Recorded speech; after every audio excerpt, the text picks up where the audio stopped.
인간의 삶을 만들고 변화시키는 하나님의 말씀은 내가 메시지 작업을 하는 동안 정말로 사람들의 삶을 만들고 변화시켰다. 우리 교회 공동체라는 토양에 심겨진 말씀의 씨앗은 싹을 틔우고 자라서 열매를 맺었다. 현재 메시지를 작업할 무렵에는 내가 수학계의 과수원 누비며 무성한 가지에서 잘 연근 사가며 복숭아며 자두를 따고 있다는 기분이 들곤 했다. 놀랍게도 성경에는 내가 목회하는 성도며 죄인인 사람들이 살아낼 수 없는 말씀, 이 나라 문화 속에서 진리로 확증되지 않은 말씀이 단 한 페이지도 없었다. 내가 처음부터 목사였던 것은 아니다. 원래 나는 교사의 길에 들어서서 몇 년간 신학교에서 성경 언어인 히브리어와 그리스어를 가르쳤다. 남은 평생을 교사 학자로 가르치고 집필하고 연구하며 살겠거니 생각했었다. 그러다 갑자기 직업을 바꿔 교회 목회를 맡게 되었다. 뛰어들고 보니 교회는 전혀 다른 세계였다. 제일 먼저 눈에 띈 차이는 아무도 성경에 별로 관심이 없어 보인다는 점이었다. 얼마 전까지만 해도 사람들은 내게 돈을 내면서까지 성경을 가르쳐달라고 했는데 말이다. 내가 새로 섬기게 된 사람들 중 다수는 사실 성경에 대해 아무것도 몰랐다. 성경을 읽는 것도 없었고 배우려는 마음조차 없었다. 성경을 몇 년씩 읽어온 사람들도 많았지만 그들에게 성경은 너무 익숙해서 몸이 건조하고 진부한 말로 전락해 있었다. 그들은 지루함을 느낀 나머지 성경을 제쳐둔 상태였다. 그 양쪽 사이에 있는 사람은 많지 않았다. 내가 가장 중요하게 여긴 일은 성경 말씀을 그 사람들의 머리와 가슴 속에 들여놓아서 성경의 메시지가 그들의 삶이 되게 하는 것이었다. 그러나 거기에 관심을 갖는 사람은 거의 없었다. 신문과 잡지, 영화와 소설이 그들 입맛에 더 맞았다. 결국 나는 바로 그 사람들에게 성경의 메시지를 정말로 듣게 해주는 일을 내 평생의 본분으로 삼게 되었다. 그것이야말로 확실히 나를 위해 예비된 일이었다. 나는 성경의 세계와 오늘의 세계라는 두 언어의 세계에 살고 있었다. 나는 언제나 그 두 세계가 같은 세계인 줄 알았다. 그러나 사람들은 그렇게 보지 않았다. 나는 어쩔 수 없이 번역가, 당시에는 그런 표현을 쓰지 않았지만 되었다. 날마다 그 두 세계에 접경서서 하나님이 우리를 창조하시고 구원하시고 치유하시고 복주시고 심판하시고 다스리실 때 쓰시는 성경의 언어를 우리가 잡다먹어 이야기하고 길을 알려주고 사업하고 노래 부르고 자녀에게 말할 때 쓰는 오늘의 언어로 옮긴 것이다. 그렇게 하는 동안 성경의 원어, 강력하고 생생한 히브리어와 그리스어는 끊임없이 내 설계의 물밑에서 작용했다. 성경의 원어는 단어와 문장을 힘있고 예리하게 해주고 내가 섬기는 사람의 상상력을 넓혀주었다. 그래서 오늘 언어 속에 성경의 언어를 듣고 성경의 언어 속에서 오늘의 언어를 들을 수 있게 해주었다. 나는 30년간 한 교회에서 그 일을 했다. 그러던 어느 날 1990년 4월 30일이었다. 한 편집자가 내게 편지를 보내왔다. 그동안 내가 목사로서 해온 일의 연장선에서 새로운 성경 번역본을 집필해달라는 청탁의 편지였다. 나는 수락했다. 그 후 10년은 수학기였다. 그 열매가 바로 메시지다. 메시지는 읽는 성경이다. 기존의 타고난 주석 성경을 대체하기 위한 것이 아니다. 내 취지는 간단했다. 일찍이 우리 교회 공동체에서도 그랬듯이 성경이 충분히 읽을 수 있는 책이라는 사실을 모르는 사람들에게 성경을 읽게 해주고 성경에 관심을 잃은 지 오래된 사람에게 성경을 다시 읽게 해주는 것이다. 그렇다고 굳이 내용을 쉽게 하지는 않았다.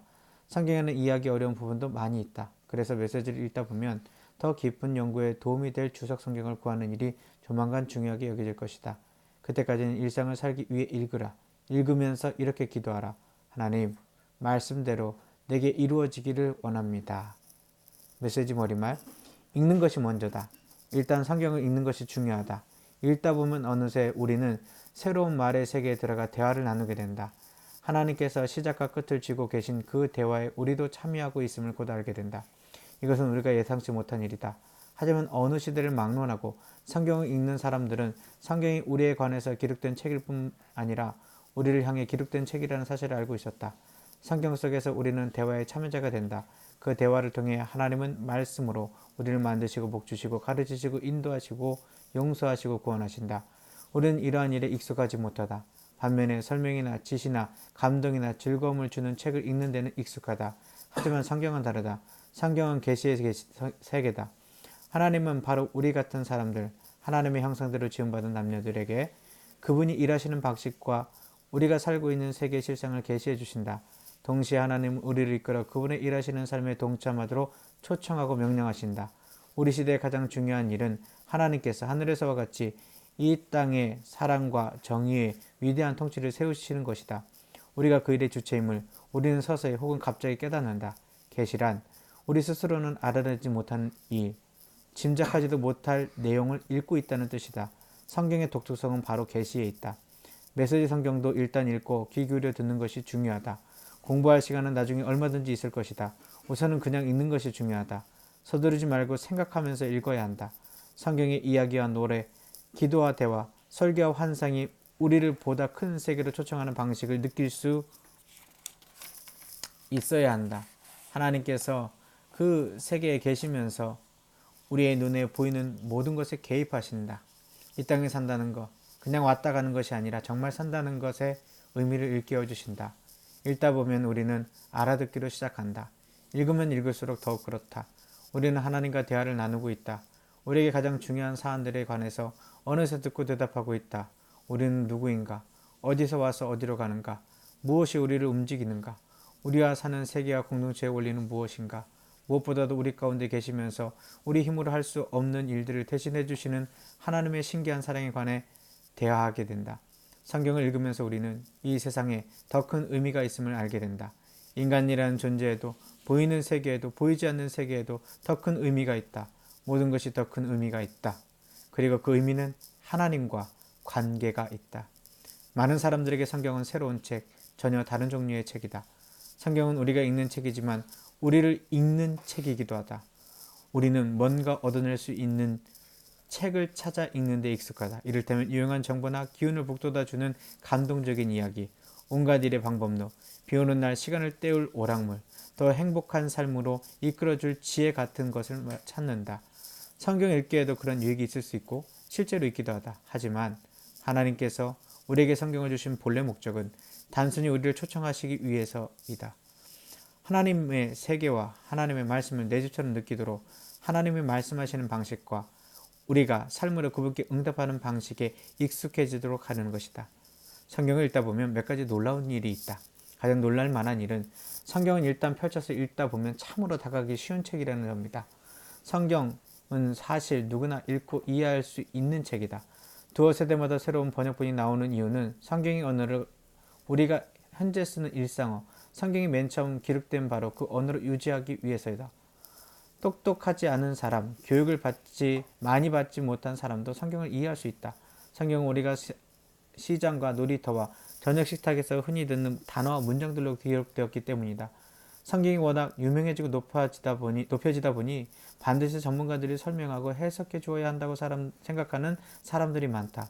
물론 설명이 필요한 부분도 있다. 하지만 성경에 기록된 말을 처음 듣는 사람들은 평범한 노동자 계층이었다. 성경을 영어로 옮긴 초기의 최고 번역가 중 한 사람인 윌리엄 틴데일이 한 말이 있다. 그는 쟁기로 밭을 가는 소년이 읽을 수 있도록 성경을 번역하고 있다고 말했다. 교육을 많이 받은 아프리카인 어거스틴은 나중에 역사상 가장 영향력 있는 성경 교사가 되었지만 성경을 처음 읽을 때는 큰 반감을 가졌다. 문학적으로 세련되고 깔끔한 책을 극찬했던 그가 보기에 성경은 평범하고 시시한 사람들의 투박하고 촌스러운 이야기로 가득했던 것이다. 그가 읽은 라틴어역 성경에는 소가 언어가 수두룩했다. 많은 등장인물이 속되고 예수는 평범해 보여서 그는 성경을 한번 보고는 경멸하며 내던졌다. 그리고 하나님은 세련된 지성인의 몸을 입고 오지 않으셨고 그분의 고생한 세계를 터득하도록 우리에게 수준 높은 지식인 문화를 가르치지도 않으셨다. 어거스틴은 세월이 흐른 뒤에야 그것을 깨달았다.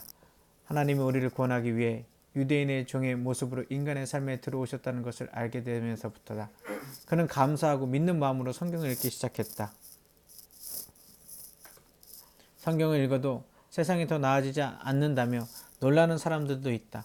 성경의 세계는 결코 여행사의 안내책자에 나오는 그런 이상적인 세계가 아니다. 하나님께서 세계 속에서 일하시고 사랑하시고 구원하시지만 그렇다고 해서 고난과 불의와 악이 말끔히 사라지지는 않는다. 그렇게 간단한 문제가 아니다. 하나님은 죄로 물든 우리의 본성과 역사 속에서 끈기 있고 깊이 있게 일하시지만 종종 은밀하게 일하신다. 이 세계는 깔끔하고 단정한 곳이 못되며 우리가 모든 일을 통제할 수 있다는 보장도 없다. 이런 현실에 익숙해져야 한다. 어디에나 신비가 있다. 성경이 우리에게 제시하는 세계는 우리의 직업을 계획하여 미래를 보장받을 수 있는 세계, 인과 법칙에 따라 움직이는 예측 가능한 세계가 아니다. 모든 일이 우리의 미숙한 바람대로 이루어지는 꿈의 세계도 아니다. 고통과 가난과 학대가 있다. 그 앞에서 우리는 분개하여 어떻게 이러실 수 있습니까? 라고 부르짖는다. 대다수 사람들의 경우 우리의 꿈의 세계가 성경에 제시하는 실제 세계로 바뀌기까지 길고 긴 세월이 걸린다. 그 실제 세계는 은혜와 자비, 희생과 사랑, 자유와 기쁨의 세계다. 하나님께 구원받은 세계다. 놀라운 사실이 하나 더 있다. 성경은 우리의 기분을 맞추려고 하지 않는다는 것이다. 성경은 더 쉬운 삶을 약속하는 어떤 것도 우리에게 팔려고 하지 않는다. 성경은 우리가 흔히 생각하는 형통이나 쾌락이나 짜릿한 모험의 비결을 내놓지 않는다. 성경을 읽으면 뚜렷이 부각되는 실체는 하나님께서 구원을 위해 사랑으로 일하시는 일이다. 우리가 하는 모든 일이 그 하나님의 일에 포함되어 있다. 이것은 죄와 문화 속에서 위축되고 너저분해진 우리의 상상하는 것과는 사뭇 다르다. 성경을 읽는 것은 여러 우상을 소개하는 우편 주문용 카탈로그에서 우상 하나를 골라서 우리의 환상을 채우는 것이 아니다. 성경은 하나님께서 말씀으로 만물과 우리를 창조하시는 것에서 시작한다. 그리고 하나님께서 우리 각 사람과의 복잡한 관계 속으로 들어오셔서 우리를 도우시고 복주시고 가르치시고 훈련하시고 책망하시고 징계하시고 사랑하시고 구원하시는 이야기를 들려준다. 이것은 현실 도피가 아니라 오히려 더 큰 현실 속으로 뛰어드는 것이다. 희생이 따르지만 시종 훨씬 더 나은 삶으로 말이다. 하나님은 이 가운데 어느 것도 우리에게 강요하지 않으신다. 하나님의 말씀은 인격적인 부름이기 때문이다. 초청하고 명령하고 도전하고 책망하고 심판하고 위로하고 지도하지만 절대로 강요하지는 않는다. 결코 억지로 시키지 않는다. 대화에 참여해서 응답할 자유와 여지가 우리에게 주어져 있다. 무엇보다도 성경은 하나님의 일과 언어에 동참하도록 우리를 초청하는 책이다. 읽으면서 우리는 말씀을 읽는 일과 말씀대로 사는 삶이 연관되어 있음을 알게 된다. 성경의 모든 말씀은 삶으로 살아낼 수 있다. 많은 사람들이 발견하듯이 성경을 읽으면서 가장 중요한 질문은 이것이 무슨 의미인가가 아니라 어떻게 이대로 살 수 있는가이다. 그래서 우리는 성경을 비인격적으로 읽지 않고 인격적으로 읽는다. 우리의 참 자아로 살기 위해서 읽는다. 그저 생활 수준을 높이는 데 유용한 정보를 얻기 위해 읽는 것이 아니다. 성경 읽기는 하나님의 음성을 듣고 순종하기 위한 방편이지 종교자를 수집해서 우리 스스로 신이 되기 위한 수단이 아니다. 지금부터 당신은 성경의 이야기를 듣게 될 것이다. 그 이야기들은 당신을 자신에게 몰입된 상태에서 이끌어내어 세상의 구원을 이루고 계신 하나님의 드넓은 자유 속으로 데려갈 것이다. 거기서 만나게 된 단어와 문장들이 당신을 비수처럼 찔러 아름다움과 희망에 눈뜨게 할 것이다. 그것이 당신을 참된 삶과 연결해 줄 것이다. 그 메시지에 꼭 응답하기를 바란다.